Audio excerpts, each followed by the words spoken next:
this is kind of the studio.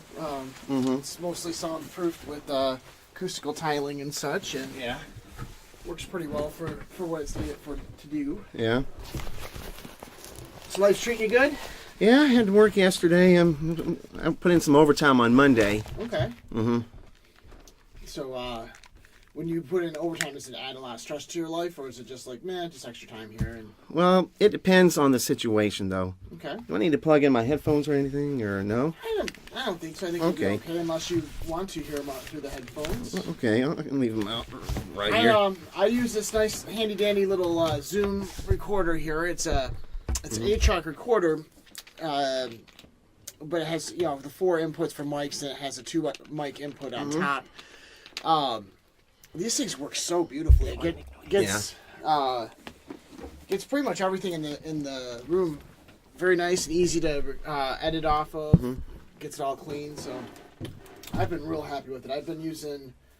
I had another smaller handheld size one that I used for a while, but at some point, as things progress, I may actually start hooking up external microphones to it. But honestly, the microphone that I hooked to the top of it works perfectly good. So yeah, it works good. I haven't started going to the whole wearing the cans yet while doing interviews, because most people that I interview, unlike yourself, have absolutely no experience in doing any kind of sound mixing or sound recording, so they're not used to wearing headphones. So just the simple act of wearing the headphones makes them very uncomfortable. Well, I wear headphones when I do my voiceovers. Do you? Just so you can hear yourself in your head better and everything. Yeah.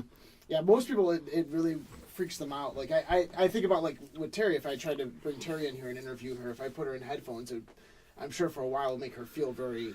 It would be very foreign. Yeah, very foreign to you. You know, it's just not a normal feeling. It's not a normal feeling to me unless I'm playing music. So, but so this is supposed to be used for it, and it's worked out pretty good. We built it 2 years ago now. Well, I use my bedroom for my recording. Do you set up sheets and blankets around? I have here? blankets. Yep. I have blankets. Yes, I use and I put them up using the handyman's secret weapon. What's that? Duct tape. Duct tape it is. All right. I can appreciate that. So you were out bowling today? Yes. So, just a regular day of bowling, or nobody up there hanging out with you? Nope. I forgot if I asked you this before, but did you go bowling with your parents when you were younger? Or? I have. Okay. They weren't like big bowlers, though? My dad used to bowl in leagues. Oh, did he? Mm-hmm. So did you kind of grow up watching him do that, and you kind of got the taste for it from watching him? A little bit of that, a little bit of the Pro Bowlers Tour. Okay. Other relatives have bowled in leagues as well. Another Pro Bowlers Tour reminds me, did you and I ever discuss that documentary, the League of... I have heard of it. Oh, you never saw it, though? I never saw it, but I have heard of it. Yeah, that's a great documentary. You remember that one? We watched that? I do. That was really, really interesting. We had it on DVD, but I think Jim has it for some reason. I think we lent it to him, and we just never got it back from him. But yeah, that's a wonderful documentary. It gave me a really interesting insight into how the actual pro league works, and how they travel and everything like that. Because that was always fascinating to me. But interesting. So I know when Terry had mentioned to you about coming over and doing a little interviewing and such, you were excited to talk about the Autism Awareness Month. Yes. Stuff. And I know you've written a lot of papers on it and such like that, but usually I tend to kind of go for free-form conversation to lead us there. But if you have... I'm going to let you dictate how the conversation works. If you feel like it needs to go more in a particular direction than another, please feel free to tell me. I like to try and do it as much about autism as possible, since I've been afflicted by it, and I've been becoming a little more passionate about it. Okay. Well, so in that respect, was take one step back, and it's okay with you that people know, like, right off the bat, you're good with people knowing that you have autism? And well, I wasn't at first, but I mean, nowadays, like, you just put it out there, this is who I am, and this is part of what comes with me. So, that being the case, the way that I came to know you is through my wife, who worked with you for a while. And she worked with you as far as my understanding, was right after some pretty dark days in your life. So, I kind of would like to maybe start in that direction Okay. and maybe kind of go backwards a little bit from there. But like, so the time when you kind of like, was that the mid 2000s or late 2007, 2007? when it all began. So, what is it that led you to a situation where you were getting services for being an adult who has adult autism then? Well, it happened. Well, actually, it started in the fall of 06. I lost my job at Metro Airport, and I became slowly depressed and about the job market. I tried to get, and I borrowed this big chunk of money from this thing called Cash Call. Okay. And is that like a payday loan place? Yeah, or? kind of like an advanced place. Yeah. Okay. Try to get jobs working commission that that'll maybe help me pay it off quickly. Okay. That didn't work out, and it was the day after Super Bowl Sunday of 07 where I kind of did the unthinkable and threatened to take my own life. Okay. So. Interesting. And that was the first time in your life that it ever came up, like that you thought, I'm going to do this, and you know. So who did you threaten to? I was sharing an apartment with my brother in Brownstown Township. Okay. And I got the call from Cash Call saying I owed money. My brother overheard the conversation, and he got really upset. Yeah. So he was kind of giving it to you a little bit, and then, okay. So, I guess that's an interesting, almost like a teaser of a place to be in the middle, but I want to start off with you. You obviously had autism since birth. Since I was little, yes. Or since you're little, and so do you looking back now, do you see signs of it, like when you were younger, like things that just you didn't connect with, or that or maybe how people didn't connect with you and how you Yes. Like it started to make more sense, like when you were a child, did you have a hard time communicating with adults, like did you Yeah, communicating with mom and dad. I was just afraid to tell the truth, basically. Okay. So to you, what was the truth? I wasn't doing very good in school, for example. Okay. I was misbehaving in school, acting like a class clown, that kind of stuff. And the class clown stuff, do you think kind of came because you felt like you weren't able to keep up in school? Yeah. Or? Okay. But you obviously, knowing you, the little bit that I know you and the time that I've spent with you and knowing you through Terry, like, obviously you're a very intelligent guy. But, your intelligence, you felt this didn't transfer well to what was going on in school and how they were treating the curriculum and such. Do you remember, like, what teachers said to you about it at all? Like, did any teachers, like, try to go out of their way to try to figure out why you weren't connecting properly with it? I don't remember, no. Okay. And did you go to public schools? Or I went to public schools. Went to public schools, special education public schools. Really? Went to regular schools starting in the 6th grade 1 year after I moved up to Dearborn. Okay. You were in special education classes before 6th grade? Yes. But they didn't really know what the heck was going on. what it was. Okay. How did that work for you? Like, I mean, how did you feel about the fact that you were going to special ed classes and? It didn't really make any difference to me. Okay. It was just where you went. You said you had a brother. So is your brother older brother or younger? He's younger. Younger. How much younger? He is 3.5 years younger than I am. Okay. Okay. So like, and you got two parents that are together still to this day, correct? What year were you born? 72, January 27, 1972. How long were they together before they had you? They got married on June 29th, 1968. 1968. Okay. A few years. And what does your dad do?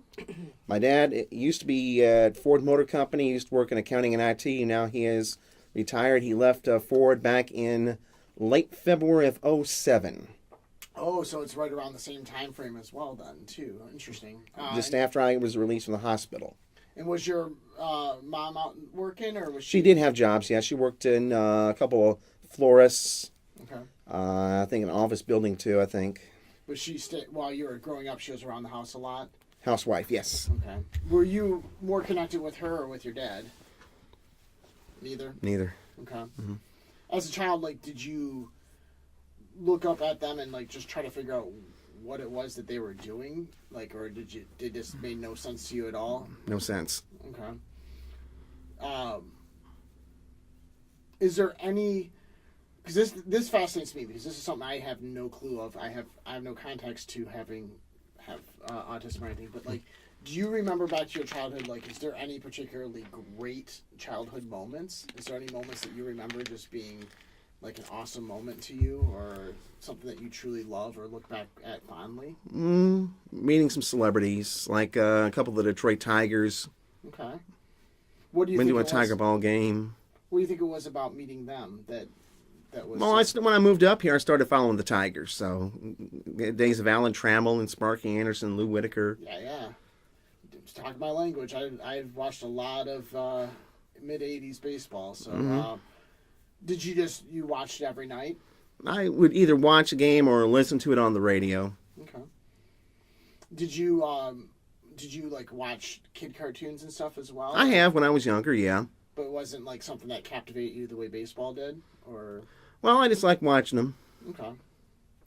What about the game of baseball? Like, did you connect easily to the rules of it and like the nuances of why the rules? In fact, I played Little League baseball when I lived down in Kentucky. Okay, how'd you do? That terrible. Wasn't very good. Understood. Did that frustrate you that you just couldn't translate it, or it just No? It just wasn't anything. Just wasn't anything. So, if you didn't have any memories like of interactions with your parents that you like look back fondly and love, do you have interactions with your parents that you look back at and really despise or really have issue with? Just none of it really connected either which way. Interesting. So when people tell you, like anytime now, like if somebody tells you about an experience that they had with their parents and how like this deep and meaningful or whatever, is that hard to catch or hard? I would think it would be hard for me to understand. Yeah. Because it's just not something that you have that grip with.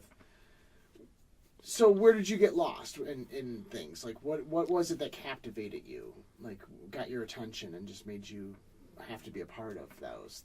Like Well, I love game shows, for example. Okay.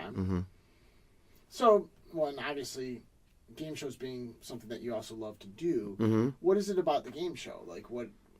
Everything, the numbers and math. Okay. Do you prefer trivia-styled game shows or like?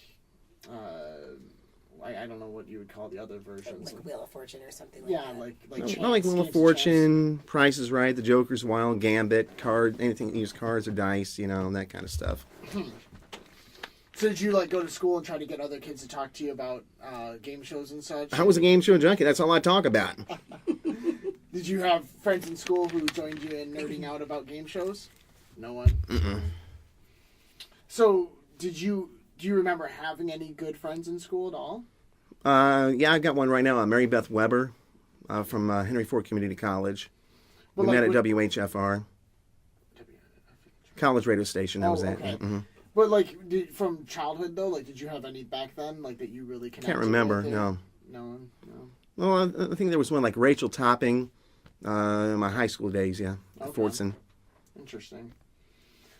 So, as you got out of high school and you went to college and you started to get into radio as well. Well, at first I was going to major in graphic design because I do calligraphy. Okay. I do a little calligraphy. Okay. But then that didn't turn out too good. I was going to go to Specs Howard, but they wanted a lot of money. Right. So my dad told me to stay with HFCC and change my major, which I did. Okay. Interesting. Henry Ford's where Chris is going, isn't it? Yeah, it is. Same community college that he's going to right now. Josh's cousin. Yeah, because of mine that I get to work with on another podcast. So you were going to go into graphic design, and then you started to go towards the radio stuff. Did you listen to the radio a lot as a kid? I have listened to some stations, yeah. So, but it wasn't like something that was obsessive or anything like that. Like you just had to always have a radio around, or because you hear that like as a story sometimes. Like well, sometimes I would have to leave the radio on when I'm trying to sleep, like listen to WWJ or the ball game. Yeah, I totally understand that. Did you is there anything in particular about like the way the radio worked or whatever that you? I just wanted to get the job in radio, be on the air. Okay. Go on, Terry. I just wondered when did you discover, or when did someone tell you that you had the voice for radio? Because you certainly do. Oh, I don't know. Okay. That's hard to say. Is it something you cultivated and worked on, or was it just kind of natural that you have that speaking voice? Maybe it was natural. I don't know. Okay. There wasn't any particular radio host you were trying to mimic or anything, and did you ever as a kid have your own radio shows or anything that you would just do in your room by yourself, or no, nothing like that? No. Interesting. But yet you became so knowledgeable about radio and so interested in over time. It's interesting that it wasn't like a holdover from childhood. It's funny to me because I'm almost always looking for that pattern with people. Whenever I talk to and interview people, there's usually some pattern that comes out of childhood that you go, oh, there's the aha moment. Of course this person was going to go into this field or something like that. But so it wasn't in that with you. But radio became the thing that you really wanted to do. And so you worked the college radio station. Yeah, and then was there from January 93 till December of 2000 as a student and a volunteer. Okay. And then did you get any paid jobs Yes. through them? Same station or? No, I worked, the first professional radio gig was at a country station, WKJC 104.7 FM in Tawas City, Michigan. Okay. And let's see, also worked at 107.7 The Bay, WHSB Alpena, which was, I think, is a adult contemporary station. I was the morning news anchor there. And WAAM AM 1600 Ann Arbor, worked part-time there. Okay. Did the news there. So you moved around a lot around the state to pursue the radio. How did you find out about those jobs? Did they just come out like in a trade paper or On the web. just on the web? Okay. And I send them out, send out my demos and stuff. Okay. And so when you go to your first radio station out in Tawas and you show up there and you're like, okay, I'm your new talent. What did they assign you to? I did the midday show, Okay. primarily. So you'd play music and Country talk? station. I also did the noon report, noon news. Okay. Did you have to write your own copy, or did they have somebody write what you're going to be saying? Well, I usually wrote my own intro, Okay. what I would say to start the show off. And then did you have to fill in with stories about the musicians or about different songs? Sometimes. Did they give you things to work with, or you just kind of research it yourself? Well, not really. It was none of that. But I had to do also production work, like record commercials Okay. and record voicers for news. Okay. So if you were, say, doing the midday show, that would be 3 or 4 hours, correct? It was from 10 a.m. to 3 p.m. Okay, so 5 hours. So then the rest of your day would be you going in the other studios to do the voiceovers? Do work, yeah. Okay. So the job in Tawas, what was the thing that's ended that? Why did they? It paid only $14,000 a year, and I kept getting shuffled around to do the afternoon drive. Okay. And I had to work a second job, and Yeah.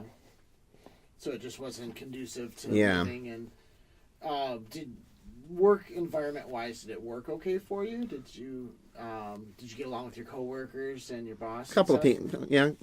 So it was never a problem there at all in that respect. And then so you moved on to a higher paying gig with your next gig. And how long were you there? Only for 4.5 months. And so what came in the way of that one? They got someone else. Okay. Yeah. Did you ever notice having a hard time communicating with your coworkers at that time? And do you think that there was communication issues at all, or I don't think so. no? Okay. Just was time to move on and go to the next thing then. So then once you moved back, well, okay, so you were moving around the state, but what led you to move back to the Downriver area then? I got a job working at Metro Airport in Romulus, cashier. Okay. And then a couple months into that, I got the job in Ann Arbor, part-time. Okay. But you're still just hoping to get back into doing radio work. Full-time, and, yeah. That kind of stuff. And so while you're working there, you're also, as you do wonderful work putting together your binders and such of your information. You're sending out that kind of information everywhere and hoping to get a little gig. Yeah, sending out my demos and resumes. Yeah, interesting. So with the job in Romulus, what was the breakdown in that? How did that end up? How did the job itself end for you? I kind of got myself into trouble, which I don't want to say. So Okay, fair enough. Fair enough. But once that was down, and then you were having the financial issues, and you were living with your brother. Was your brother married? No. Or just he never tied the knot. No, okay? he and I were never married. Do you and him get along? On occasion. Fair enough. So what led you to live with him? Oh, it was my mom's and dad's idea. Okay. Share an apartment. So you had the money issues, and you have the situation that your brother overhears that conversation. You get to that point where, it's the bleakest time of your life. You're thinking it's going to be over. What changed? What was in the hospital in Madison Heights, and my dad presented findings of my condition to the doctor. Okay. Your dad did research and stuff. He did like an online investigation. Yeah. Okay. Have your parents talked to you about like what it was like on their end to? They said they were puzzled. They couldn't figure out what my problem was. Okay.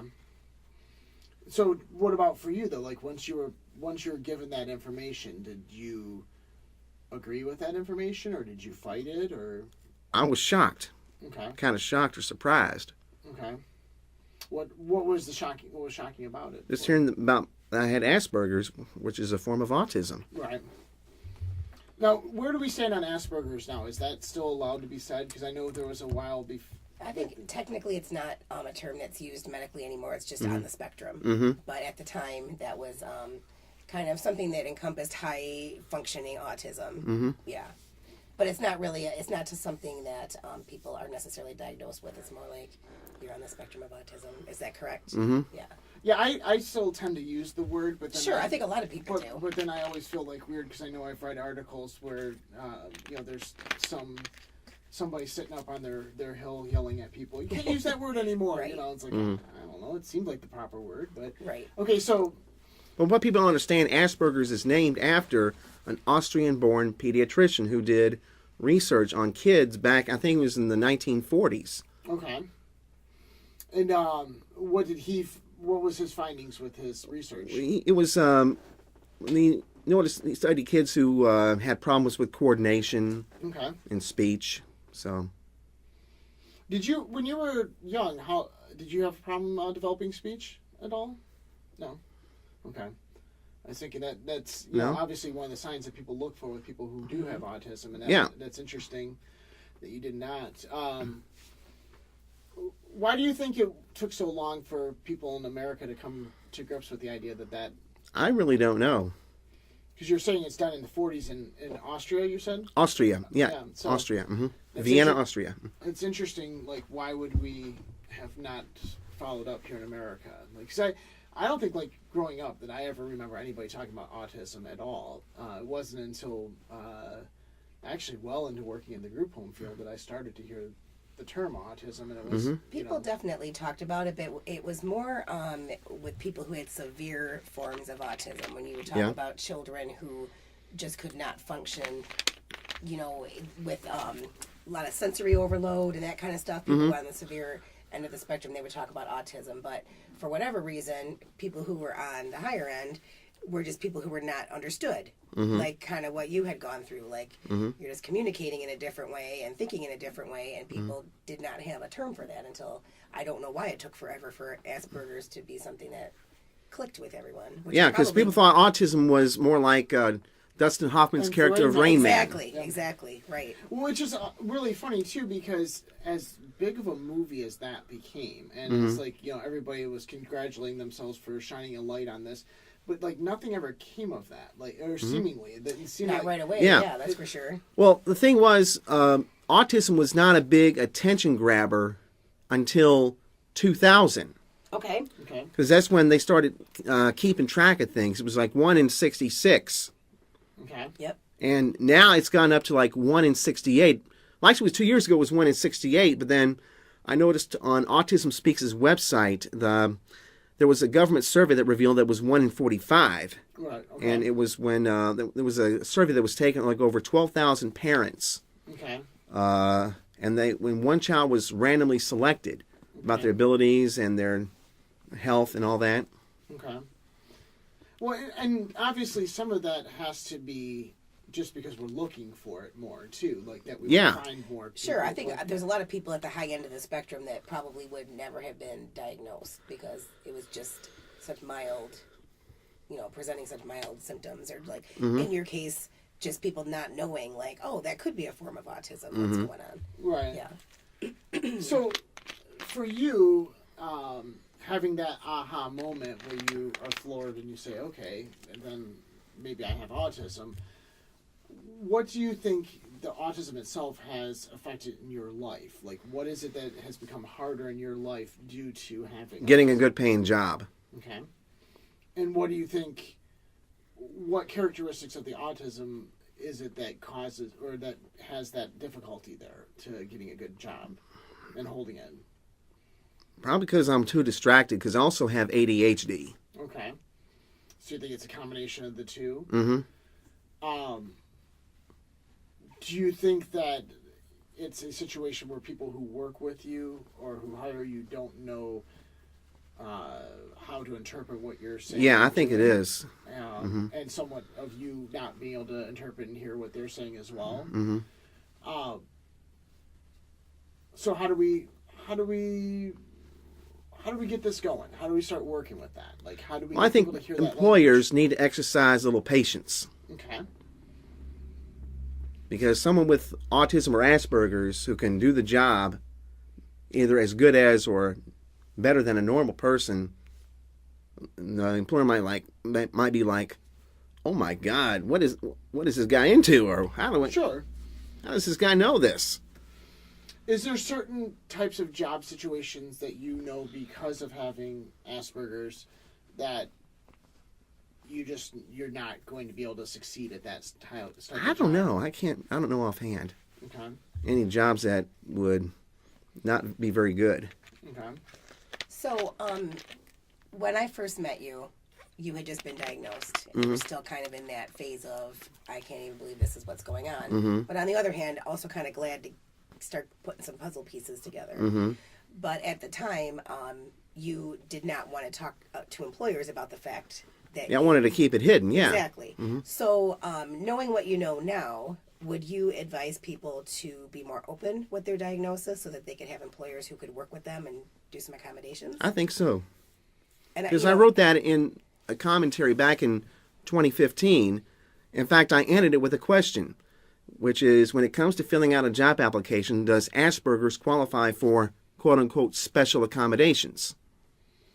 And that's a good question, because I think a lot of times when we talk about ADD laws and trying to make things accessible for people, we're definitely looking at physical limitations. I mean, that's the easiest thing for us to look for. It's obvious when you look at a human being who can't walk and go, okay, well, we need to figure out a way to get this person in the building. Or if somebody doesn't have use of one of their arms, it's like, okay, well, we can figure out. But it's not always as quick to us, because sometimes people who have something like autism come across as being abrasive. And maybe it's not as easy for people to find that warmth in their heart where they're like, oh, I really got to find a way to be understanding of this person. And so then the question becomes, is that something to be accommodating? And the other part of it is it on the person who has Asperger's and knows that they have Asperger's, is it incumbent upon them to let people know that? To let them know ahead of time, what that person's dealing with as well? Because just as much as somebody without Asperger's may sound like they're speaking a completely foreign language to somebody with Asperger's, it's vice versa. Both sides are not communicating well right now. And I think we're getting better at it as time goes on, but is that something that really should be on that other person? What do you think? I mean, do you think that it's important to for each person to make that decision to let people know what's going on? I think it should be important, yes. Well, and the answer to your question is yes.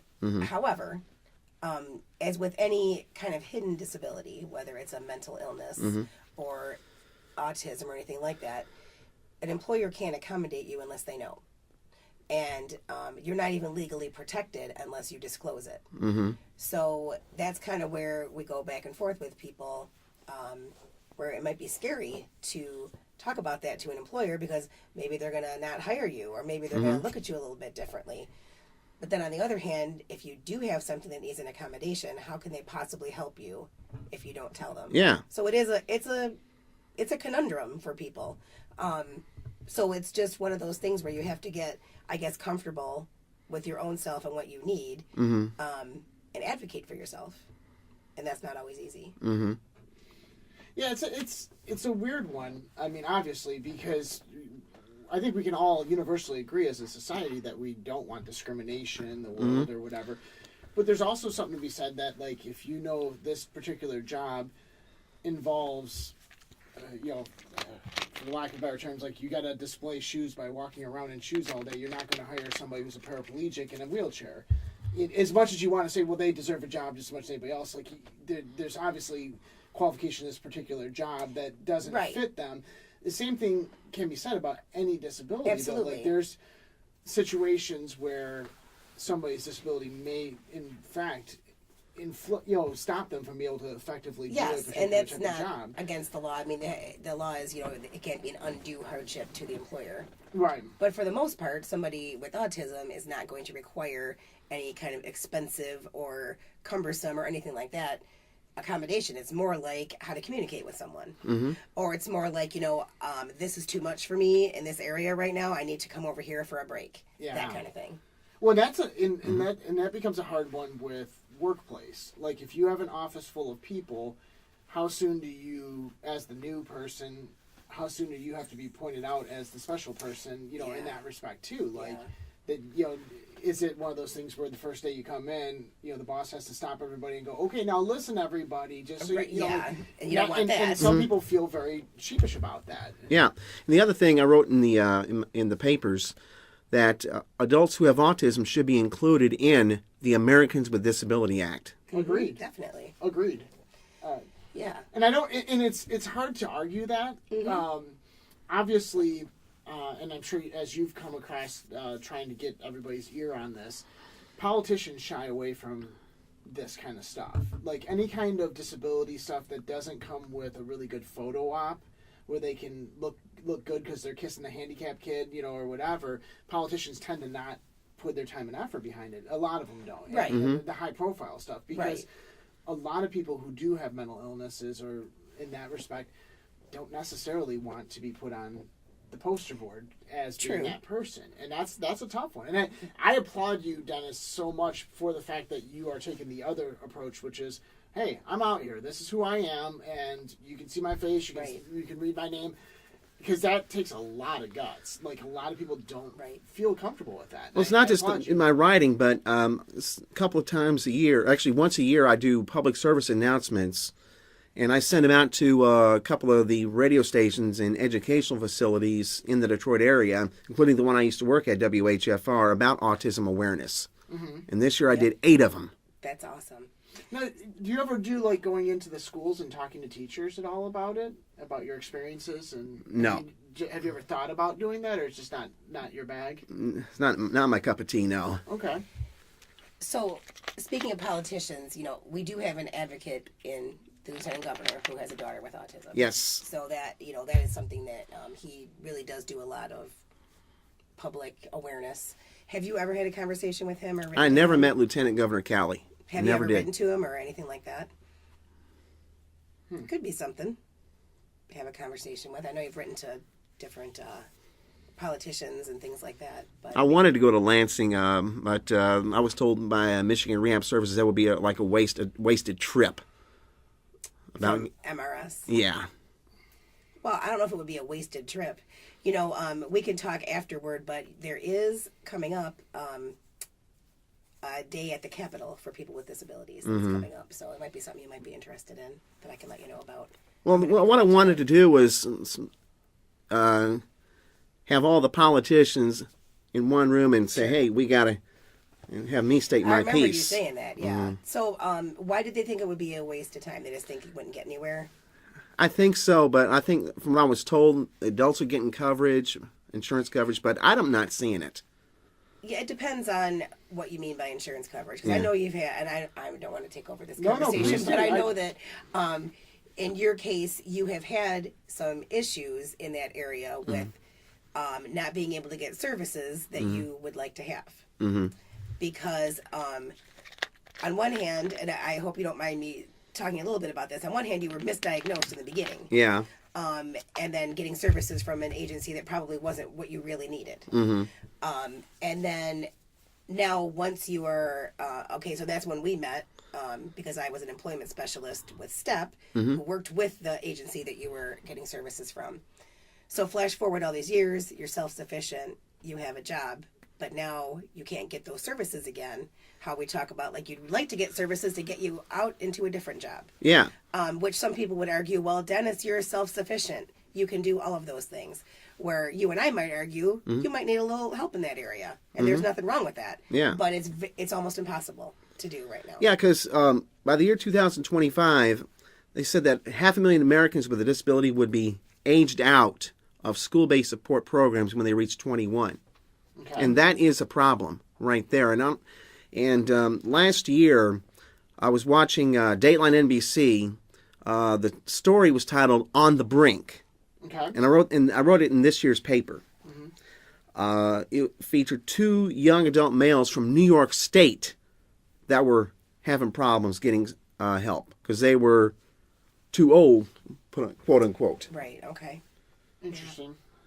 Well, and it's an interesting dilemma that we are going to face more of as time goes on. Again, not just because we're finding, like, we're looking for it more, but also because, for lack of better reasoning, the fact is we are so much better medically now that people who do have some kind of disabilities or some kind of things, illness going on, we're able to keep people alive a lot longer and get them, put into society more than we did back in the day. And back in the day, somebody who had a disability may not have survived as easily as they do now. Sure. Or and for people who have Asperger's, autism, if it's not a severe case, if it's somebody who's quote unquote high functioning with it, they're not going to get the type of attention that the others who have a much more severe and a more pressing need to get taken care of.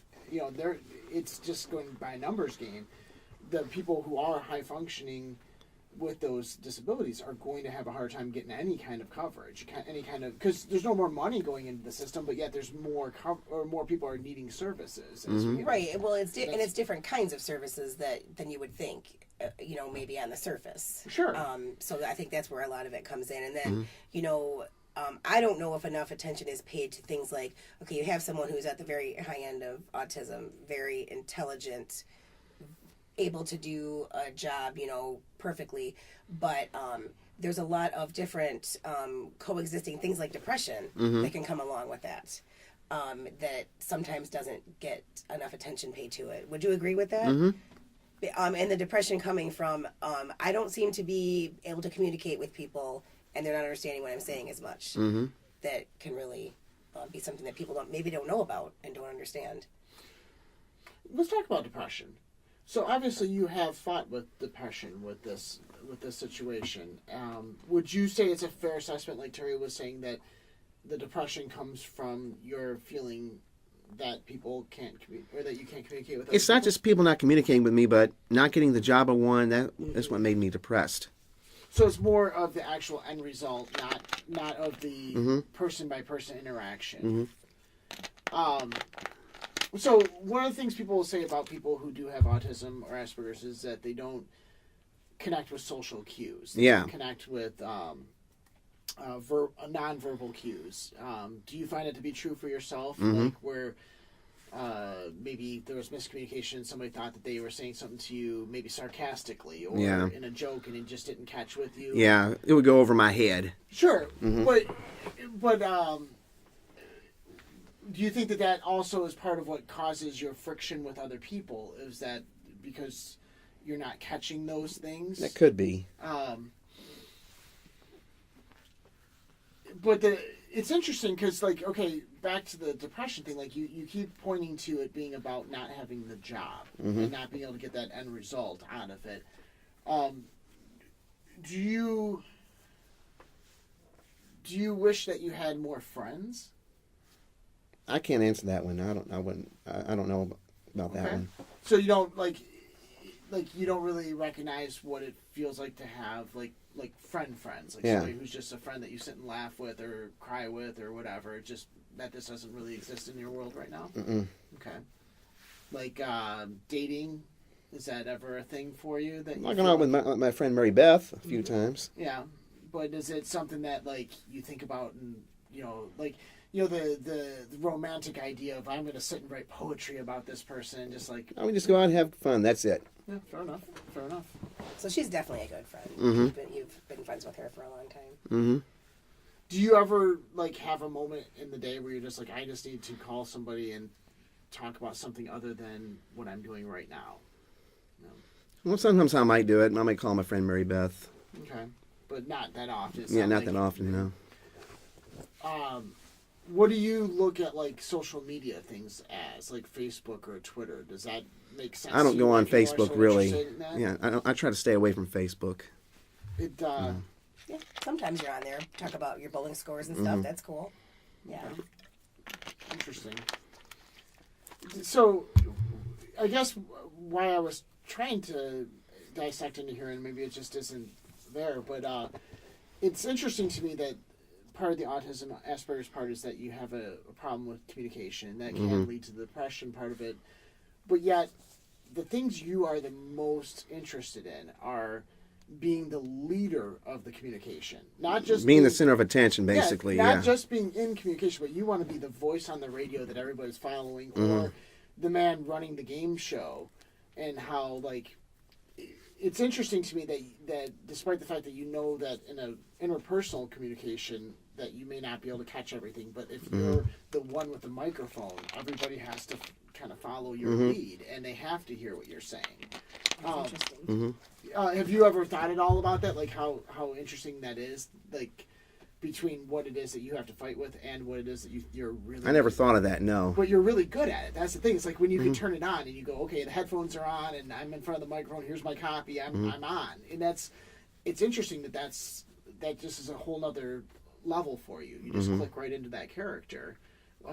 Whereas the same situation without that microphone, without the headphones, is just a one-on-one conversation. It's more of a trying adventure, you know? That's interesting. So you do game shows sometimes, or you have done, where you like will host a party, or somebody will host a party and then they'll have you come in and run game shows for them. Tell me about that. Tell me about enjoying doing that. Do you Well, I was a game show junkie ever since I was a little kid. That's all I would talk about and watch on TV. But being the person who actually gets to go up there and run the game show, do you just love to see people enjoying it, or do you just love the fact that you're doing a game show? I just like the fact that I'm doing it. Okay. And I know you have pretty strict restrictions as to what kind of parties or what have you do. So where do those restrictions come from? Like what is it like? Because I know you don't want to be at a party that has alcohol or that's. I don't like the taste of alcohol. Number one, and number two, drunk driving accidents is a concern. Okay, so it's just so you don't want to complicitly agree to it by being part of that. And you don't like more adult themed stuff like more that. family oriented. More family oriented, okay.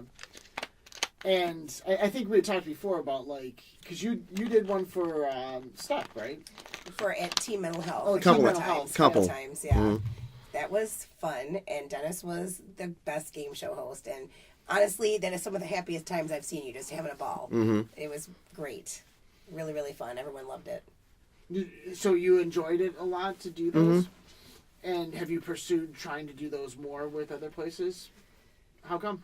I just haven't. I mean, I work with a security job, but just because you haven't found a way for it to pay the bills, kind of thing. Yeah, it's interesting because like development of a job like that to me seems like that would be that next level of help that we need to put in services. When somebody proves that they can go out and get a job and they can be self-sufficient, what's that next level? Can we help create a lifestyle? Sure. Yeah. You know, that's the thing that's interesting. And we had talked about that on and off about doing that, you know, as a side job. But, you know, remember one time we did hire you at Step for the Christmas party? Yeah. Yeah, that was pretty cool. Bingo Did caller, bingo yeah. caller, that was good. Yeah, Nice. everyone enjoyed that a lot. You enjoy doing the bingo call? Yeah. Okay. We were over at Team Mental Health. It was on a Valentine's Day. And it was Valentine's Day, and I was the bingo caller. And we had a couple of good one, too. comedic things go on, Yeah, like play on words. that's fun. And one time I called B4, and they repeat it, and then I hear after. Then I got and then I turn the tables, get back at them. Let's see, get on I-24, take that to southbound 075. Nice. Do you think of those things ahead of time, or is that all just spontaneity? I think that was like spur of the moment, Yeah, that's awesome. And I which think is there very were- difficult in my book. Yeah, I Impromptu. think there were a couple of the of your great impersonations too thrown in there, which is always crowd pleaser. So yeah, So, you know, it's funny because in all this time that we've been sitting here talking, that's the first time that you've really smiled, is when you start talking about those experiences of being able to throw a joke out there. Do you want a glass of water? I got it, thank you. You know, in these things, and it seems like that is something that would be something worth pursuing. You obviously enjoy that a lot, and you enjoy doing the radio stuff. Have you at all thought of even just doing something similar to like what I do, where you just do a low-fi, low-budget podcast? You gotta have the equipment stuff, and I can't afford the equipment. Is that really the only thing holding you back on it? Well, yeah. Plus, it's podcasting. From what I hear, is mostly talk, but I like to play some music too, like country music, because I'm from Kentucky. I love country music. Oh, there's definitely podcasts out there that do some music as well. I mean, there's obviously little hoops that have to be jumped through for that, but that's interesting. And then like royalties. Yeah, well, Right. absolutely. But the royalty thing for podcasting is a lot different than what it is for broadcast radio. So, you said you love country music. Do you I'm a love, fan of it. like old country music? I remember the first country song I listened to when I was a kid was called "Convoy" by C.W. McCall. Love it. But when I turned 7 or 8, it started to grow on me a little further. Okay. I remember the late great Eddie Rabbitt.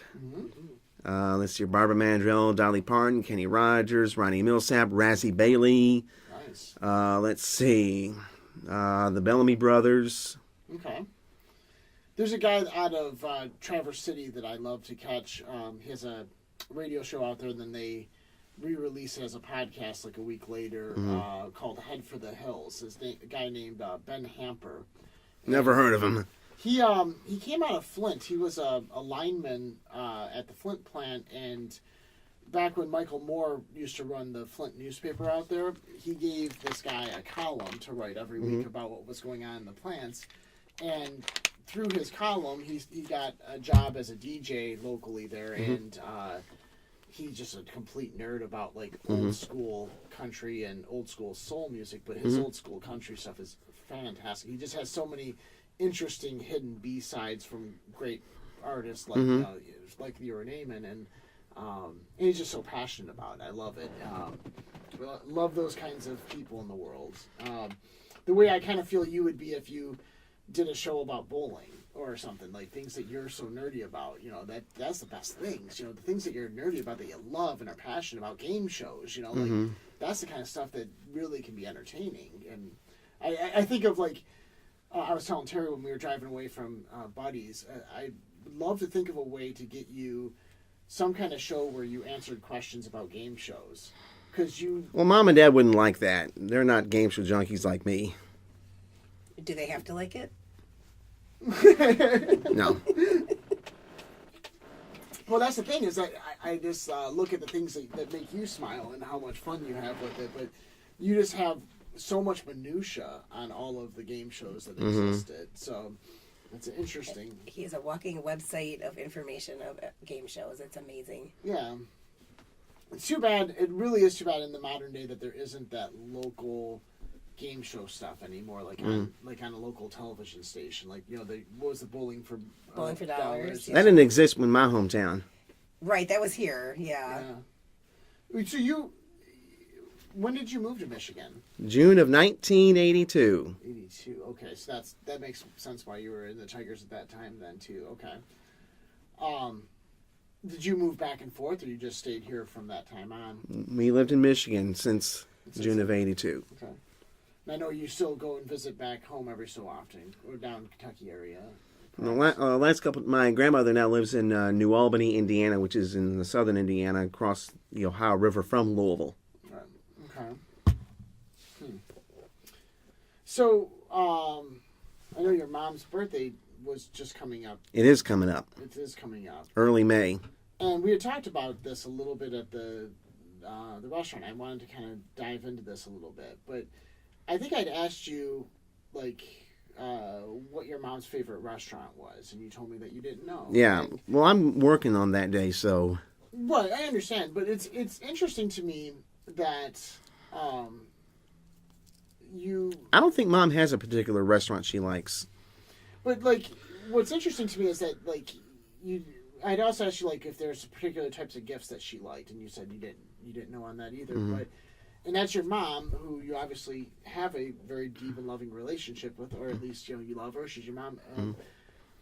And it seems to me that it's got to be connected somewhere to the Asperger's and autism thing that for some reason you don't connect with what it is that makes her happy. And whereas if I named a game show host, you can tell me exactly when that game show host was born and died, what their favorite game show that they ever hosted was. Like you have all this information about these other characters who aren't actually in your life, and it's interesting to think on the other side of that, to think about it from your mom's perspective, that here she has a child who does love her and is very intelligent and knows all these things, but somehow doesn't connect to seeing the social cues or the things that she loves and that she's into.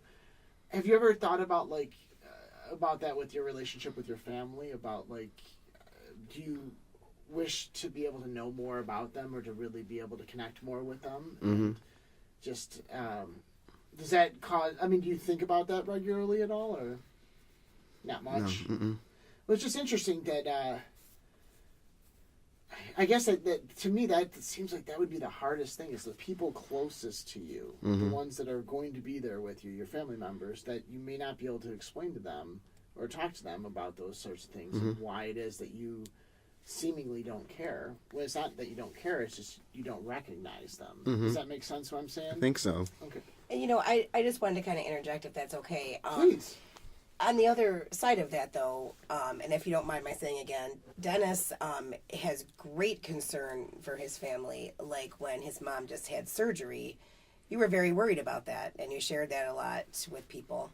Well, surgery is scary. Yeah, very scary. But you definitely felt that, and you felt that empathy towards your mom, and you were very worried about her getting through it, and if she was in a lot of pain. Absolutely, Yeah. and that's where I think is the scarier part of it, is that obviously you do care about and you do love your mom and your dad and your brother, but if you're unable to share that and to point that out, or to be able to in some way, shape, or form make that gesture that lets them know that you care about them, how that can feel very lonely to those people.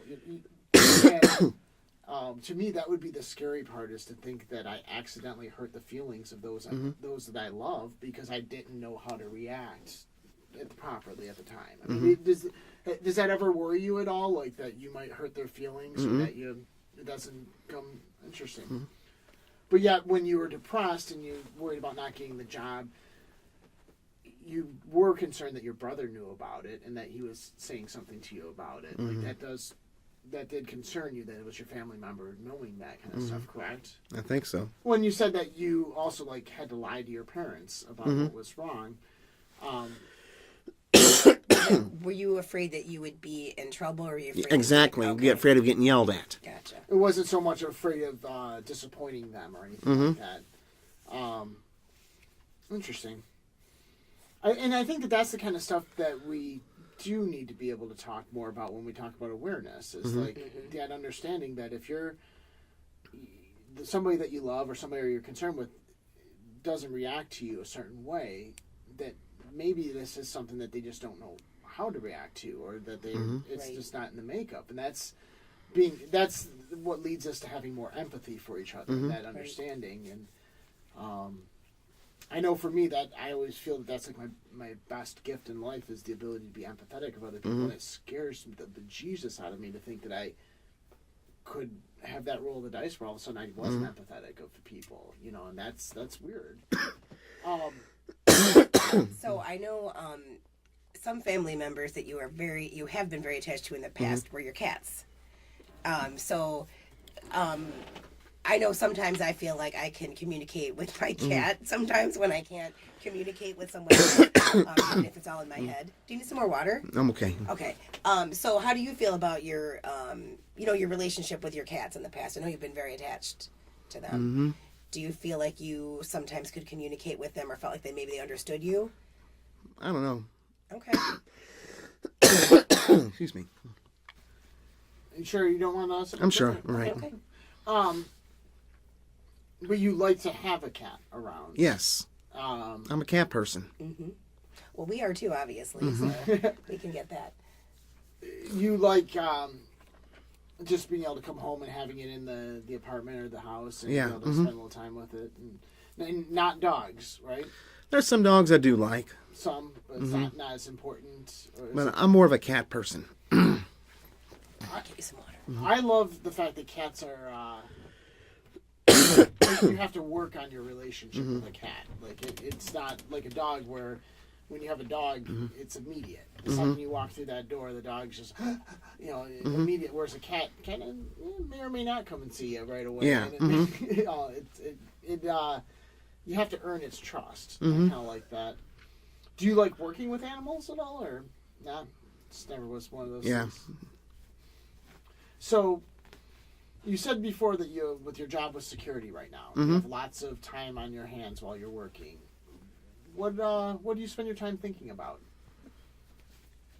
Trying to get another job. Hoping to hit one of the jobs I applied for would call me. Okay. So it's you don't spend that time thinking of like creative stuff or writing or anything like that. Just kind of. Well, if it's around Autism Awareness Month, I will think about it. Okay. Interesting. Thanks.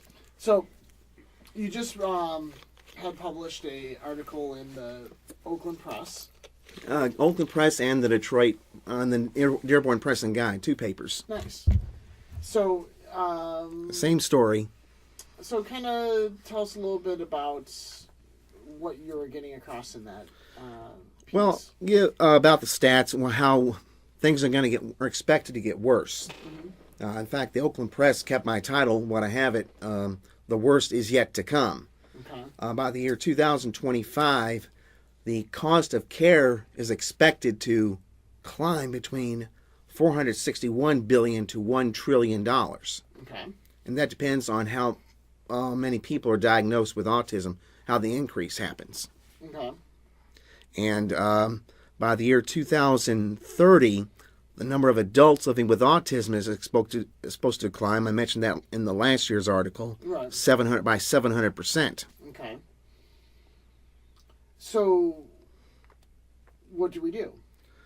Well, we need to include them in the Adults with Disabilities Act, and we need to include adults who have autism and give them coverage too, for therapy and medication and all that. How do we connect with adults who may have autism but don't recognize it, or And that's a good question. Or don't get diagnosed? That is a good question. Because that's, to me, that's the outreach, is how do we... Because there's a fine line between getting everybody to go out in the world and start diagnosing everybody with autism. Right? If you give people a list of things and go, this is some things that people with autism have, and then all of a sudden everybody's walking around with that checklist and they're diagnosing every single person that they walk into that, with something. Right. But we kind of need to be aware of it. So, how do we get there? I mean, how do we... Yeah, that's the thing. We still need to investigate the causes. Right. And that's been put on the shelf for way too long. Okay. It's been debated on, the causes have been debated for who knows how long. Right. But there's nothing definite. I agree with that. I know that there was the big movement of it was the vaccines and it wasn't the vaccines. And Yep. I have not yet seen a study that really definitively points to anything as being the cause, but maybe part of that is just because we have not been studying it properly for long enough either. We don't know what we're looking for. Do you think if teachers and the education system in general had better information, you think you might have been able to get diagnosed earlier? I think so. And I mean, do you think that would have made your life easier in the long run, having known that ahead of time, or At least it'd be better. yeah? Do you think your life is better now that you know what the situation is and that you've let people know? I can't say if it's any better now. Okay. Is there any things that having Asperger's affects you with that you think you're getting better at? Well, the thing is, I'm pretty good at with detail. Okay. Well, like one of the things I think Terry and I had talked about before was that you always were figuring that you could tell your bosses how to do the job better, quicker, like when you were working somewhere, and that would sometimes rub some of your bosses the wrong way. Do you think that knowing what you know, does it maybe make you stop for a second before you say what it is that's originally on your mind when in a situation like that, or you still find yourself just go ahead and letting them know immediately exactly what you think? I don't know about that one. I can't answer that one. Fair enough. Yeah, I think that, too, we should make note of the fact, like we had talked about, that with all the problems you've had in the past with jobs, this job you have held for 8 years now. Going on 8 years, yeah. That's So awesome. that is a huge accomplishment for you. So I don't know. I mean, I know it's not your dream job, Yeah. but it's certainly something to be proud of. Absolutely. Yeah. And that's the thing is, so obviously there is some strides being made and some ability to communicate a little bit better, which is great. I mean, it's recognizing it or figuring out how. I guess to me it's like I'm trying to think, like, if somebody happens to hear us talk about this and they happen to be somebody who may have tendencies towards Asperger's or autism or things like that, do they see a benefit in actually acknowledging it and getting help for it, or do they just go, well, I guess there's not any help in the world and it's all bleak and dismal? I mean, the fact that you've gotten help for having that going on, that has helped your life, correct? Yeah. It's made it easier for you to be able to get a job and keep it, and so I mean that's a good thing. Now you guys started work together when? 08. Yeah. Was it 08? Yeah. So 8 years since then is pretty impressive. That's fantastic. Do you now, when it comes to doing the autism awareness, and you want to get the information out there, do you want to go out and be able to talk to people about your life story and how it's affected you? I mean, it's not as much about that as it is about the statistics of it and I just go, spread the word about autism, and I do it via the PSAs. Okay. I've been doing that for the past few years, actually. Do you keep up with like PSAs that other people with autism are putting out there and like? I just do the ones I do, and that's it. Okay. Where do you do your research Well, I go on Autism Speaks' website, to get like the statistics and things like that? and I did like I said, I watched the Dateline NBC last year, Right. and watched the news, and Sure. So, since we've kind of gotten into a little heavy of a spot, one of my favorite things about you is that you have all kinds of wonderful voices and/or impersonations. yeah. What would you say is your most popular voice? My favorite characters. I started doing the late actor Jim Varney when I was like 12 or 13. My voice was changing, and I watched his commercials for Mishcon. Right. Yep. And I was watching it, and he's was originally from Kentucky, just like me. Okay. and I was watching it, and I could probably nail it down. Okay. Mm-hmm. So that became one of your favorite go-to. It was one of them. Did you do it a lot as a teenager then to like? I could able to do it, yeah. Mm-hmm. What would you say is the favor that people ask you to do the most? No? So... I know the one I always ask him to do the most, just because it's so obscure, is red green. Because that was just I never knew anyone who did a red green. I could only do it for a short period of time because he has a scratchy voice, a gravelly voice. What's your little red green? Remember, if the women don't find you handsome, they should at least find you handy. Oh man, I used to accidentally run into that show every so often, and every time I'd run into it, I'd look at it and go, "What is this?" And it always made me laugh, but I just didn't know what the heck I was watching. The Jim Varney one's interesting. Any particular game show host that you particularly like doing? Not host. Okay. There was one particular that I remember doing. I remember watching the Pyramid, and the original announcer was the late Bob Clayton. Okay, never heard of Bob Clayton. Well, he was the original announcer for the Pyramid, for example. Okay. And I remember listening to him. It sounded like he inhaled a little bit of helium, but he had a southern accent because he was from Atlanta, Georgia. Okay. Mm-hmm. So what does his voice sound like? He would sound something like, "This is the $25,000 pyramid." Something like that. Oh, interesting. Kind of high voice. Oh, I love it. Mm-hmm. And you do the, I think I read in your paperwork that you do the whammies. This time I do it. Oh, no. Love it. I never even watched that game show as a kid, but I've seen it in reruns so much lately, like the Pressure Luck show, that I love the obscurity of that.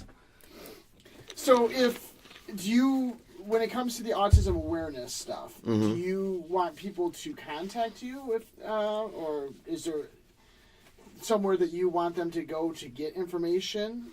Well, when I record the PSAs about autism, it's autismspeaks.org or their number, which is 888-AUTISM-2. Okay. Mm-hmm. That's what I say at the very end of the PSAs. Okay. And so, if there was something, is there anything that you would want to say to people that you, people that you haven't met or whatever, but happen to think that they might have autism or something to that extent, or know somebody who has autism? Is there any particular words of advice that you'd want to give them, or? Yes. Okay. Think of yourself as a 16-pound bowling ball, and the 10 pins 60 feet away as autism or Asperger's syndrome. Okay. Now figure that one out. That's going to be a pondering. Shouldn't take you that much pondering. Bowling ball, Blast what does through it do? Blast Just through it. knock it down. Or go Blast through, knock it down. Okay. Okay, So go head on at it. Go through it. Okay. I like it. Hope that you don't get a 7-10 split. Yeah. All Left a right. few of those myself. And obviously, you still have your information out, which I will put in with the write-up on the podcast of some of the voiceover work and voice media work that you can do. Maybe just kind of quickly kind of give a synopsis of what it is. Oops, sorry. Give a synopsis of what it is that you can and want to do with. Well, I like to do record commercials, radio promos, public address systems, community calendar, legal ID and bumpers, introductions and closings for TV and radio. Okay. And do you still have any interest in pursuing doing the game show stuff at parties at all, or like? Not as much as I used to. Okay, so that's kind of retired now. Mm-hmm. Okay. I know we got to put out the call that if anybody what was the game? Was it Joker's Wild that we were talking about before with the deck of cards? No, that was Gambit. Gambit. Yes. If anybody ever listening to this thing knows where we can get a set of Gambit cards, of the original Gambit cards, we've got to find those. Or the ones from Las Vegas Gambit. Or from Las Vegas Gambit. Yeah, I've been looking for them online, so hopefully. Good luck finding them. I haven't had luck yet, but somebody will find them. You know, somebody way nerdier than us will be able to find those things. So, well, is there anything else that you would like to personally add in? And I'm very thankful, Dennis, that you are comfortable with yourself with what you have to deal with in the world, and that you do put a face to it, and that you come out and talk about stuff like this. I think it's not easy. I can't imagine. I'm not in your skin, and I can't empathize with it. I can sympathize, but I can't empathize with it. And I give you a lot of credit, and I'm very thankful that you take the time to do it. And if there's ever any other things that you want to talk about, I'd love to have you over and talk about it some more. Even if sometime you want to come over and just spend a little time on the recorder nerding out about old game shows, I'd love to do that. I'm all about it. I would definitely be about that. Yeah, maybe we'll have to do a special game show episode where we love just it. Amass a bunch of questions about old game shows and stuff. And we could put out a request for questions that Dennis can answer. That could be fun. That could be a fun follow-up episode someday. But Well, I mean, about game shows, but I do like bowling too. I mean, I've been a fan of the Pro Bowlers Tour ever since I was little. Absolutely. Bowling or game shows. Or country music. There's some country music artists I do like so much. Yeah. Oh, you want to take a picture? Let's take ourselves a picture together. I got my camera too, though. Okay, cool. We'll get Do you want me to just take it of you guys? Well, we'll take a quick selfie of the three of us, and we can take separate leads and. Let's have Dennis be in the middle. Alrighty. Come on over and let's see. Oh. Let's see if we can get one from this direction. All right, and here I'll let you see if you can get a full-on one. Nice. Okay, that was good. Okay, and you get Dennis. You want to take one with? Want me to take one with yours? Okay. Let's see. Here we go. Okay. There you go. I was waiting for Dennis to smile. Oh, wait, I think that was blurry. Okay, wait. What did I do? Oh, I guess that came out. We can. There it is. Does that work for you? That might work. Yep. Okay. Well, here, Terry, you get, and I'll take one of you too. Oh, okay. And, we'll have all this interesting camera. Do you want me to take one of you and Terry together, Dennis? Or? If you like, yeah, sure. All right, might as well. Let's see.